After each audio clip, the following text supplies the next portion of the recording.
Hello everyone, my name is Brendan Snyder. Thank you so much for joining me and welcome to Iron Maiden album ranking. So the band formed in 1975 and they're one of the founding bands of the new wave of British heavy metal, and over their 46-year long career that they've had, they've released 17 studio albums. Join me as we count down each album from this legendary band. But before we get into all that, if you are new to my channel and you haven't already hit the subscribe button, please click the button. Also leave a comment, hit like, all those things help support my channel. I would greatly appreciate it.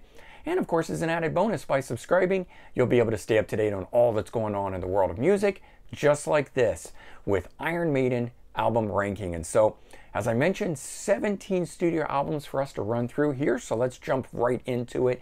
And the first one up, coming in at number 17, Virtual 11 from 1998, 11th studio album from the band. You know, after the excellent release that was their previous album, X Factor, and I know I'll get a lot of complaints on that one, I'm sure, differences of opinions, I should say. This one here was a bit of a letdown for me. I am a fan of the Blaze Bayley era, and so it's not him that is bringing this one in last place. It's really to do with the quality of songs on it. I find that they're overly repetitive on this one. Case in point, the first single that was off of this, The Angel and the Gambler, which also has a really weird out of place keyboard part on it that just never jived with me.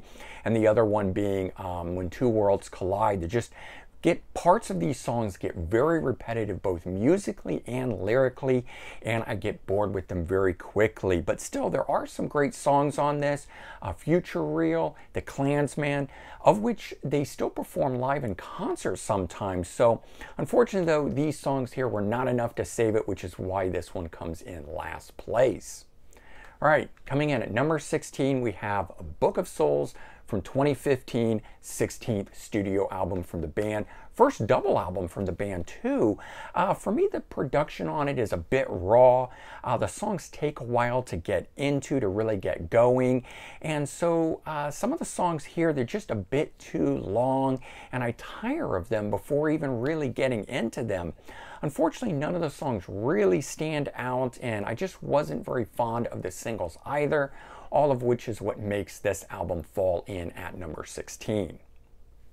Coming in at number 15, A Matter of Life and Death from 2006, 14th studio album from the band. By far the muddiest production of any of their albums, but it's actually because this mix is a rough mix of the album and it was never officially mixed. Steve Harris decided he liked the rough mix of it when he heard it, and they never took it any further than that. So if you don't like it, blame Steve Harris for it. There are some strong songs though that are on here, Different World and These Colors Don't Run, but I feel that they're lost in a bad mix that is the album as a whole. They just don't shine through, unfortunately, causing this album to place probably lower than it really should in the end of the day. Coming in at number 14, Brave New World from 2000, 12th studio album from the band, a reunion album that featured the return of both Bruce Dickinson on vocals and Adrian Smith on guitars. So they're now a six-person lineup, or six-band member lineup. First album where the progressive sounds really took hold, and this one here was a very different sounding album from what came before it. And while it lacked a lot of characteristic elements of you know, what we knew the band for, the songs in their own right did stand out. But for me, at least, over time, the album hasn't held up as well, and I just don't return to it all that often, which is why it places where it does.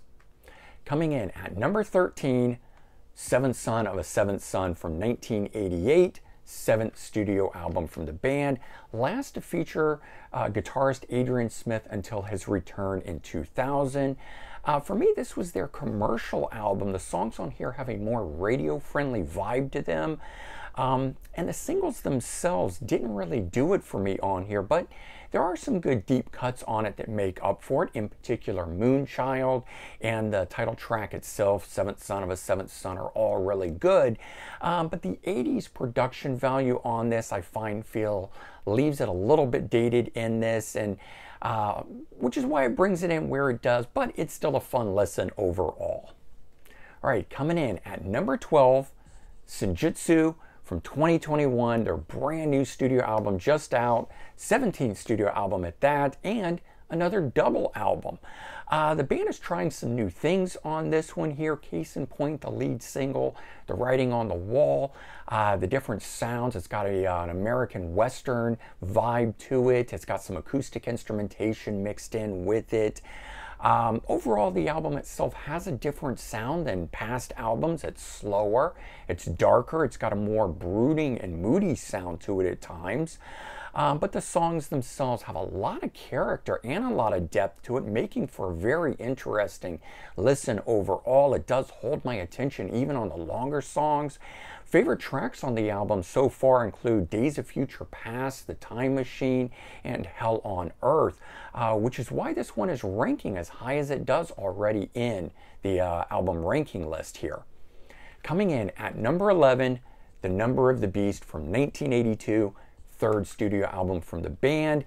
First feature new vocalist Bruce Dickinson coming from the band Samson.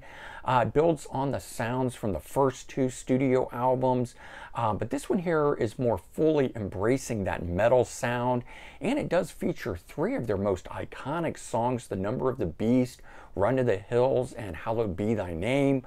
It's a classic among many fans, but for me at least, the band was still finding their way, had not really fully come into their own, and it never really connected with me as a whole, which is why it's coming in at this position. All right, coming in at number 10, Killers from 1981, second studio album. Last to feature original vocalist Paul Di'Anno.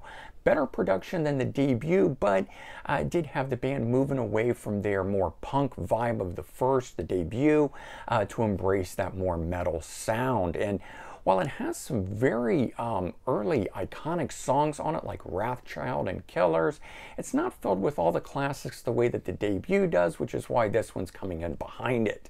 And leads us into number 9, which is the debut self-titled release Iron Maiden from 1980. So even though this one here, the production on it is pretty raw on this one here, you can't deny the quality of songs that are on it. Some of their most iconic songs of all appear on here, Running Free and the title track Iron Maiden. My favorite track on the album as a whole, Phantom of the Opera. But it's the entire 9 tracks on this album here that are classic in my opinion. So despite that raw production is why it is placing at number 9. Coming in at number 8, we've got Dance of Death from 2003, 13th studio album. Has a more classic feel than the previous album, Brave New World. The album, for me, is really strong from start to finish, with each of the songs standing out all on their own. Favorite tracks on this include Rainmaker, No More Lies, and Passchendaele. It also features the band's first fully acoustic song, Journeyman, and all of these reasons here is why this album, for me, is a much more interesting listen than some of these others, and placing where it does within the countdown. Coming in at number 7, The Final Frontier from 2010, 15th studio album from the band. Out of all the post-reunion albums, this one here is by far my favorite. From start to finish, I think this album is absolutely amazing. It's just outstanding. My only complaint on this would be the fact that the opening track has a 4-minute intro on it that borders on electronica. It just really seems out of place to me, and all of that even would have been fine on here if they had actually kept it separated from the title track, The Final Frontier, but they grouped them, so you have to sit all the way through that intro on it, before you get into the first track. Still, when it kicks in, it's one of the best songs in ages by Iron Maiden. And then from tracks 2 through 10, the album is outstanding. Deep cuts on here like Mother of Mercy, Coming Home, The Alchemist, all of these really, really good tracks, which is why this album places so high on the countdown. Coming in at number 6, X Factor from 1995. I know a lot of people are going to be questioning that one, but I really like this album here. It was their 10th studio album and first to feature new vocalist Blaze Bayley coming in from the band Wolfsbane. And even though the production on this one is a bit muddy, I really like this album. Each song just grabbed me from the start, and still does to this day. Despite some of the fans not liking this album, the band still plays some of the songs in concert, like Sign of the Cross and Man on the Edge, which is one of the ones I really like. But other favorites on this album for me include Lord of the Flies and Blood on the World's Hands. Whole album is from start to finish, though, is really good in my opinion, which is why it's placing where it does. Okay, coming in at number 5, Fear of the Dark from 1992, 9th studio album from the band. Last to feature vocalist Bruce Dickinson until 2000. My first album that I purchased by the band when it was new at the time, so admittedly it's going to hold a special place in my heart. It does have one of my favorite songs by the band on it, Be Quick or Be Dead, which is an almost thrash style song, which is something very different. And like other things, they were trying some new things on this album, and I enjoyed that very much at the time. Plus, it features one of their all-time classic songs, the title track, Fear of the Dark, on it, all helping this album come in at number 5. All right, coming in at number 4, No Prayer for the Dying from 1990, 8th studio album from the band. First to feature new guitarist Janet Gears coming in and taking over for Adrian Smith. Janet Gears came in having played with Gillan, Bruce Dickinson's solo. He also was part of White Spirit, another new wave of British heavy metal band. Now, the album itself is criticized for its rough production, but I rather like it. And, you know, after the follow-up to the last album, Seventh Son of a Seventh Son, that I thought was overly commercial sounding, I thought this was a nice change. I welcomed it. But for me, at least, it's the songs where it's at. No Prayer for the Dying, The Assassin, Run Silent, Run Deep, Hooks in You. All of those, some really good songs. Plus, it's got one of their classic songs on it, Bring Your Daughter to the Slaughter, and just a great title in and of itself, all making this a really great album in my opinion. Coming in at number 3, Somewhere in Time from 1986, 6th studio album. Features a very polished sound, though, while retaining the power of previous albums. The singles on this one, though, I think are as strong as the album cuts, and that doesn't happen very often. Features one of my all-time favorite songs by the band, Wasted Years. And the album's consistency on this is really strong. The pace is kept up all the way throughout the album on here. Not one weak track on here, which is why it ranks at number 3 for me. Coming in at number 2, we've got Power Slave from 1984, 5th studio album from the band. First album that I actually bought by the band, and it does feature 2 of the biggest songs by the band, Aces High and 2 Minutes to Midnight, just utter classics that they are. But it's the album deep cuts on here that make the album so solid. Title track itself, Power Slave, is one of the strongest overall songs of any of Maiden's career, in my opinion.